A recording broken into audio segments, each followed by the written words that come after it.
Hello दोस्तों, welcome back to Hindi वार्ता साहित्य चैनल में आपका स्वागत है। तो इससे पहले हम यूजीसी नेट हिंदी साहित्य के अंतर्गत लगी कहानियाँ जो कि कुल 21 कहानियाँ हैं, उनमें से हम 6 कहानियों को पहले डिस्कस कर चुके हैं। आज हम कहानी नंबर 7 को करेंगे। इन कहानियों को हम शॉर्ट रिवीजन कर रहे हैं, जिसमें हम उनका समय, स्थान और उसमें जो है विशेष तथ्य क्या हैं, ठीक है, विशेष क्या बताया गया है कहानी में, ठीक है। तो शॉर्ट रिवीजन कर रहे हैं, तो चलिए जल्दी से वीडियो को शुरू करते हैं। कहानी नंबर 7 है कानों में कंगना, जो कि राधिका रमन प्रसाद सिंह के द्वारा लिखी गई है। कानों में कंगना की अगर बात करें, इंदु पत्रिका में 1913 में ये प्रकाशित हुई थी। कानों में कंगना का प्रकाशन वर्ष आप चाहें तो ऐसे भी याद कर सकते हैं, कानों में 13 कंगना, 13 यानी कि 1913 जो आपको इसका प्रकाशन वर्ष इजीली याद हो जाएगा। कहानी का जो नायक है वो नरेंद्र है, जो कि अपनी आपबीती लिख रहा है। ये आत्मकथानक कहानी जो है मानी जाती है, ठीक है। इसका जो प्रमुख पात्र आता है वो आते हैं आपके नरेंद्र, ठीक है। मैं 1 मिनट में भी पेन ले लूँ साथ में, है ना। चलिए आगे चलते हैं। आगे जो इसका प्रतिपाद्य आता है, यानी कि जो इसमें कुछ इंपॉर्टेंट जो पॉइंट्स दिए गए हैं उनको भी हम साथ में डिस्कस कर लेंगे।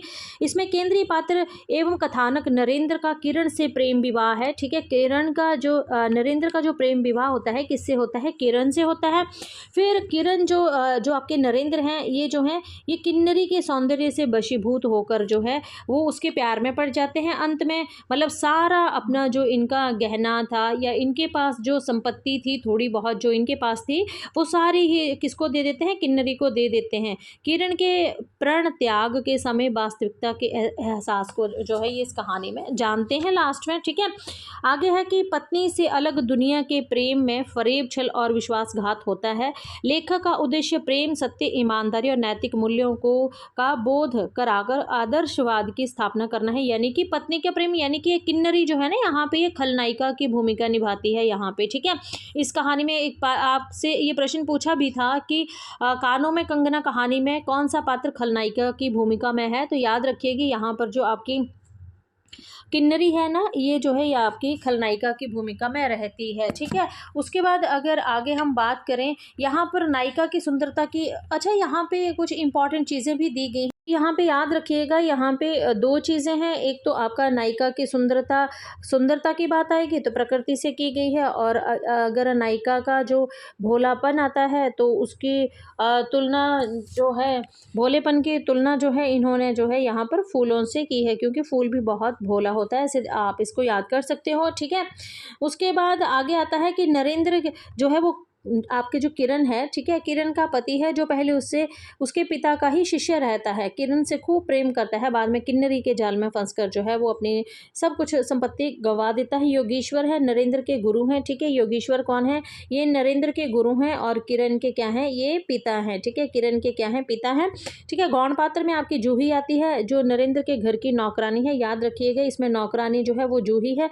ये देखिए, मैं यही बता रही थी, खलनायिका जो है वो किन्नरी है। मोहन जो है ये नरेंद्र का पहचान वाला है, ठीक है। अब मोहन एक पात्र आपका जो आधे अधूरे नाटक आता है ना, उसमें भी एक मोहन पात्र आता है, वो नाटक है, ठीक है। ये कहानी है, तो कहानी में अगर मोहन की बात पूछी जाए तो ये आपकी जो है कानों में कंगना, इस कहानी में आपके आते हैं। विशेष तथ्य यहाँ पर ये है कि यहाँ पर अलंकार और क्लिष्ट भाषा का प्रयोग किया गया है।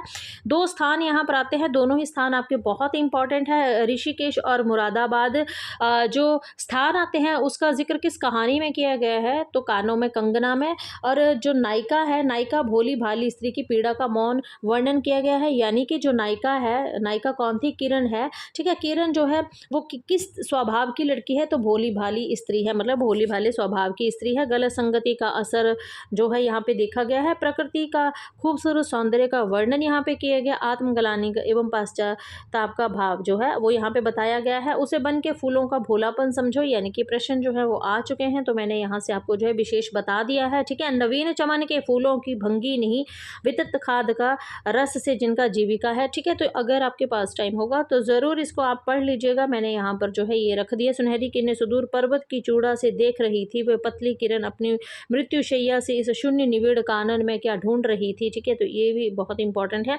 किसे एक टक देखती थी, कौन जाने अपनी, ठीक है। ये था आपका, है ना।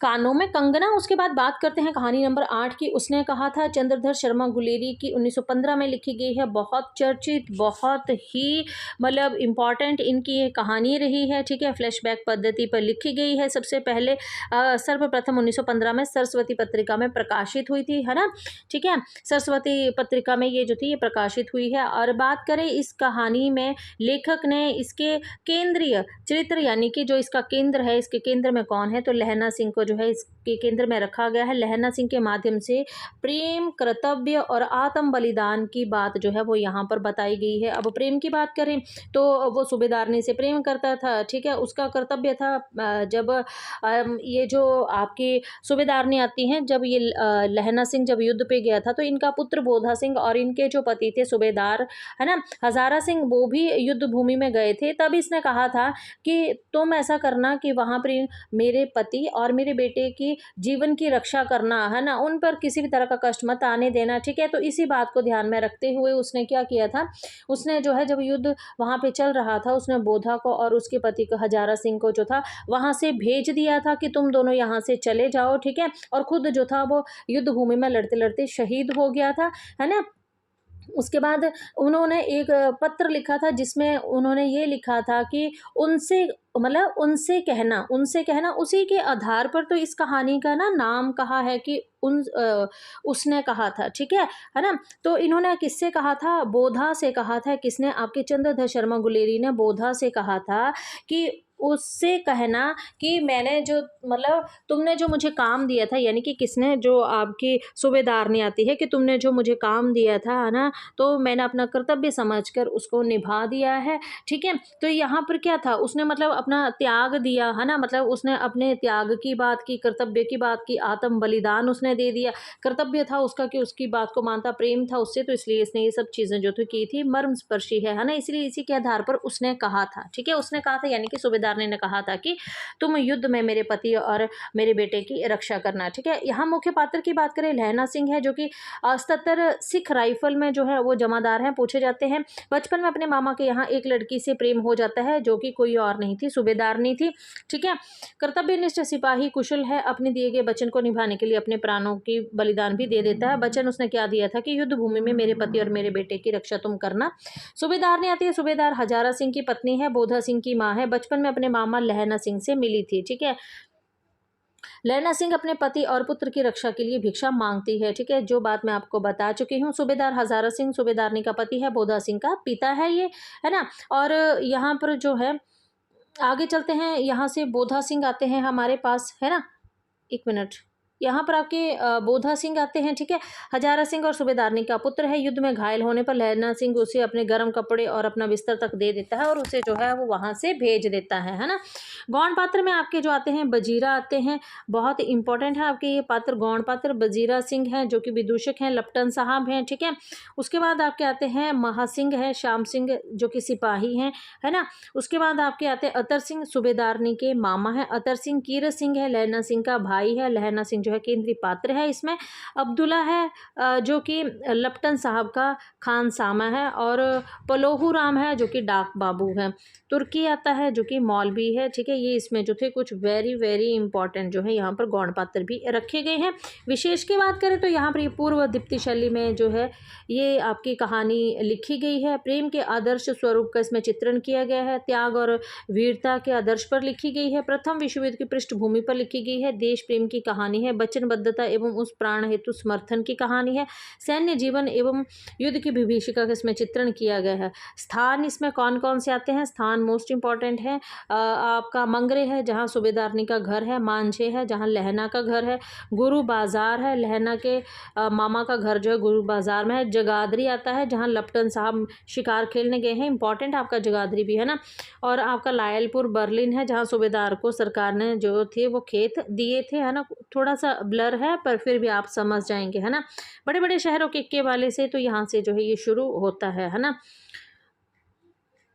अच्छा, यहाँ पे बिल्कुल क्लियर दिया हुआ है, तो आप इसको ज़रूर देख लेना, पीछे मैंने आपको बता दिया है, ठीक है। और एक चीज़ और याद रखना ये कि ये जो युद्ध हुआ था ये फ्रांस की भूमि पर हुआ था, जर्मनी का यहाँ पर ज़िक्र जो है वो किया गया है, पर युद्ध जो था वो फ्रांस की भूमि पर हुआ था, है ना। यहाँ पर इसका यहाँ से आप थोड़ा सा इसको यहाँ से पढ़ लेना, अगर टाइम लगे आपको, मैं ये सारा ही अपलोड कर रही हूँ, ठीक है। तो आप इसको यहाँ से पढ़ लेना। देखिए, मेरे लिए वहाँ पहुँच गाड़ी भेज देना, और जर्मन मुर्दों के लिए तो के लिए भी, है ना, यहाँ पे ये लिखा हुआ है, ठीक है। जब आप इसका पूरा पढ़ते हो ना, सार जब आप इसका पूरा करते हो इस कहानी का, तब जो है वो आप समझ जाते हो कि फ्रांस और बेल्जियम 68वीं सूची मैदान में घावों से भरे हुए। नंबर 77। आगे हमारी कहानी जो आती है 9वीं कहानी है, आकाशदीप जयशंकर प्रसाद के द्वारा लिखी गई है, ठीक है। संग्रह आकाशदीप 1929 में संग्रहित है। आकाशदीप में आपने याद रखना है कुल 19 कहानियाँ हैं, जिनका क्रम यहाँ पर मैंने बता दिया है, ठीक है। इसको आप पढ़ लीजिएगा, पढ़ूंगी तो वीडियो काफ़ी लंबा हो जाएगा, है ना। ऐतिहासिक पृष्ठभूमि में प्रेम और घृणा के द्वंद्व को उद्घाटित करती है। कर्तव्य और प्रेम के अंतर्द्वंद में पिता की हत्या के आरोपी जो है बुद्धगुप्त, ठीक है, ये मानती है चंपा जो है, ठीक है, ये मानती है बुद्धगुप्त से ही प्रेम है। प्रेम से जूझती चंपा द्वारा संपूर्ण जीवन के कर्तव्य को समर्पित करने के लिए रोमांटिक कहानी है ये, ठीक है। पिता की हत्या का प्रतिशोध लेना चाहती हैं। इम्पॉर्टेंट है आपके ये जो बुद्धगुप्त हैं, ठीक है, ये ताम्रलिपि का क्षत्रिय है। पोता अध्यक्ष मणिभद्र की हत्या कर स्वयं वह चंपा को मुक्त कराता है। मणिभद्र कौन था? जिसने चंपा और आपके जो बुद्धगुप्त है इन दोनों को जो था वो एक पोता पर जो था क्या कर लिया था, इनको बंदी बना लिया था, है ना। फिर आपका ये जो बुद्धगुप्त है ये मणिभद्र की हत्या कर देता है और खुद दोनों जो है वो रिहा हो जाते हैं। नए द्वीप को चंपा द्वीप नाम देता है जहाँ वे रहते हैं। बाली, जावा, सुमित्रा के वाणिज्य पर एकाधिकार स्थापित करता है। बाली, जावा और सुमात्रा पर चंपा महानाविक को संबोधित करती है, ठीक है। अभी आपकी जो ये चंपा है ये बुद्धगुप्त को क्या कहती है, तो महानाविक कहकर जो है वो संबोधित करती है। प्रश्न पूछा गया है, ठीक है, याद रखना आपने। चंपा से विवाह कर भारत लौटने को इच्छुक है, पर परंतु चंपा जो है वो उनके साथ नहीं जाती है। चंपा, आगे बात करते हैं चंपा की। जानवी के तट पर चंपा नगरी की क्षत्रिय बालिका है। पिता मणिभद्र के यहाँ प्रहरी हैं। बुद्धगुप्त को पिता की मृत्यु का कारण समझती है। मणिभद्र के घृणित प्रस्ताव को ठुकराने पर बंदी बना ली गई है। मतलब मणिभद्र ने इसे जो था प्रस्ताव दिया था, तुम मेरे साथ शादी करो और मेरे साथ ही तुम रहो, तो इसने मणिभद्र का जो ये प्रस्ताव था, घृणित प्रस्ताव, इसको ठुकरा दिया था, जिस कारण मणिभद्र ने इसको क्या कर लिया था, बंदी बना लिया था। बुद्धगुप्त के भारत लौट जाने पर भी चंपा द्वीप पर ही रह जाती है। बुद्धगुप्त के प्रति प्रेम और घृणा का द्वंद्व जो है यहाँ पर बताया गया है। गौण पात्र में बात करें, मणिभद्र है जो कि बुद्धगुप्त और चंपा को बंदी बनाने वाला खलनायक है। जया है चंपा की सेविका है। चंपा जो है द्वीप की मूल निवासी है, ठीक है, मतलब उसी के नाम पे तो ये रखा गया था द्वीप का नाम, है ना। यहाँ पर कहानी में एक स्थल पर 5 वर्ष का अंतराल भी आता है, ये भी आपने याद रखना है, ठीक है। और बाकी यहाँ से आप इसको देख लीजिएगा कि चरित्र प्रधान ये कहानी है। सामुद्रिक जीवन का वर्णन किया गया है, प्रच्छन्न प्रेम को बताती है। कहानी नंबर 10 देखते हैं। अपना अपना भाग्य जैनेन्द्र कुमार की है। जैनेन्द्र कुमार की ये कहानी बहुत ही अच्छी है। इन्होंने लिखा था कहानी एक भूख है जो निरंतर समाधान पाने की कोशिश करती है। जैनेन्द्र कहते हैं, जैनेन्द्र की ये कहानी अपना अपना भाग्य विशाल पत्रिका में 1929 में प्रकाशित हुई थी और वातायन कहानी संग्रह 1931 में ये संग्रहित है। वातायन कहानी संग्रह में कुल 13 कहानियाँ संग्रहित है, जिसमें से चौथी कहानी है अपना अपना भाग्य, जिसको हमें आज पढ़ना है। इसमें जो विशेष कहानियाँ आती हैं वो मैंने सारी यहाँ पे रख दी हैं। फोटोग्राफी, खेल, चोरी, अपना अपना भाग्य, दिल्ली में अंधे का भेद है, आतिथ्य है, ब्याह, निर्मम, साधु की हट है, चलचित्र है, तमाशा है और भाभी है ना। यहाँ पे ये जो कहानी है ये मध्य वर्ग की खोखली सहानुभूति की बात करती है। यहाँ पर मतलब एक लड़का है 10 साल का जो कि अपने गाँव से, अपने शहर से भागकर नैनीताल आता है कुछ कमाने के लिए, है ना, ठीक है, कि मैं कुछ कमाऊँगा, अपने भाई बहनों का भी थोड़ा सा पालन पोषण करूँगा। पर यहाँ उसका भाग्य ऐसा निकला कि यहाँ पर जो है उसे मार पड़ी, जूठा खाना भी मिला, ठीक है, और ठंड में सिकुड़ कर जो था ये, है ना, मतलब ठिठुर कर जो था ये मर जाता है, ठीक है। जैनेन्द्र और उनके जो दोस्त थे दोनों ने इसको देखा था, पर उनसे मतलब इसको कुछ हेल्प तक नहीं की गई, ठीक है। अगले दिन जब उन्हें ये सूचना मिलती है कि जो लड़का हमसे मिला था या हम जिस लड़के से मिले थे वो तो ठंड में जो है वो मर गया है, उसकी छाती पर, उसके हाथों पर सब कहीं बर्फ़ जो थी वो चिपकी पड़ी थी, तो इस पर पर जो लेखक कहते हैं कि अपना अपना भाग्य है। ठीक है, मतलब इसी में इन्होंने बताया हुआ है कि कहानी सामाजिक भेदभाव उन्होंने किया है ना, पराधीनता को दिखाती है, विषमता और पराधीनता को दिखाती है। ठीक है, इसमें व्यापक विषमता, आर्थिकता और आपका जो समाज है, दोनों स्तर पर बात जो है वो की गई है। गुलाम भारत की 20वीं सदी के नैनीताल शहर का जो है वो वर्णन किया गया है। ठीक है, ये हम पढ़ चुके हैं। संवाद शैली में पहाड़ों का वर्णन किया गया है, नैनीताल के पहाड़। ठीक है, ये कहानी भाग्यवादी विचारों का समर्थन नहीं करती है, पर फिर भी यहाँ पर जो था इसको बताया गया है। स्त्री पुरुषों की तुलना अंग्रेज स्त्री पुरुषों से की गई है, चाटुकारों की बात की गई है। ठीक है, कहानी में बेरोजगारी की समस्या को बताया गया है और कहानी लोगों पर किए जाने वाले तथा कथित अविश्वास की समस्या को प्रस्तुत करती है। यहाँ जो स्थान आए हैं वो नैनीताल है, जहाँ की घटना कहानी में वर्णित है। होटल आता है, डी पब होटल आता है, याद रखिएगा, जहाँ लेखक और उसका मित्र रहते थे, और उसी होटल के पास में जो था वो लड़का था जो कि ठंड में मर जाता है। पहाड़ी लड़का है, लड़के की उम्र जो है ये 10 वर्ष की है। लेखक कौन है? यानी कि कथावाचक हैं। ठीक है, लेखक का एक मित्र आता है ना। और उसके बाद जो है यहाँ पर गौण पात्र में 2 वकील हैं। ठीक है, और लड़के का साथी है। बाकी यहाँ नैनीताल की बात की गई है ना, पहाड़ों के सौंदर्य की बात जो है यहाँ पर की गई है। बाकी आज हम इतनी ही कहानियों को डिस्कस करेंगे, अगली वीडियो में अगली कहानियों को डिस्कस करेंगे। तो मिलते हैं नेक्स्ट वीडियो में। अगर वीडियो पसंद आए तो वीडियो को लाइक और चैनल को सब्सक्राइब ज़रूर कीजिएगा। धन्यवाद।